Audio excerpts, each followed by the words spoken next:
د نن یک شنبه ورځې مهم او لنډ خبرونه.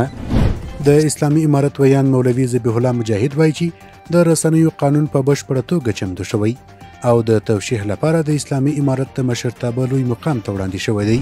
د ریاست الوزرا اقتصادي معاونیت وایي چې د سوالګرو راټولولو کمیټې له لوري په کابل ښار کې 48,119 سوالګر راټول شوي. له اړمنو سوالګرو سره د اسلامي امارت له لوري د خوراکي توکو ترڅنګ د نغدو پیسو مرستې شوي. د ریاست الوزرا اداري مرستیال مولوي عبدالسلام حنفي ویلي چې هیواد ته د راستنه شویو کډوالو کادرونو او د دوی له استعدادونو څخه باید ګټه واخیستل سي.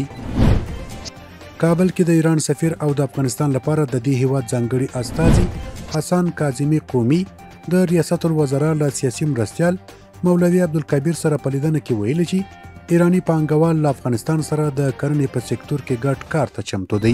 په بهر کې میشت افغان سوداګر عبدالقادر ودان د رئیس الوزرا له سیاسي مرستیال مولوي عبدالکبیر سره په لیدنه کې ویلي چې پلان لري هیواد کې د بورې د تولید کارخونه جوړه کړي. د اطلاعات او کلتور سرپرست وزیر مولا خیرالله خیرخوا د هوسا ولس او مسؤل نظام په نوم ولسي غونډې ته ویلي اسلامي امارت له افغانانو جوړ شوی نظام دی او هیڅوک حق نه لري چې د دولتي ادارو دروازې د خلکو پر مخ وتړي.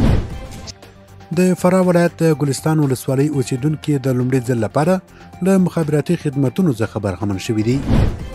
د ترانسپورت او هوایي چلند وزارت د هوا پیژندنې ریاست د مرغومي له 19 څخه تر 18 نیټې په هرات، فراه، بادغیس، سرپل، بامیان، دایکنډي، غور، هلمند، کندهار، روزګان، زابل، غزني او پکتیکا ولایتونو کې د واورې او باران د ورښت اټکل کړی دی.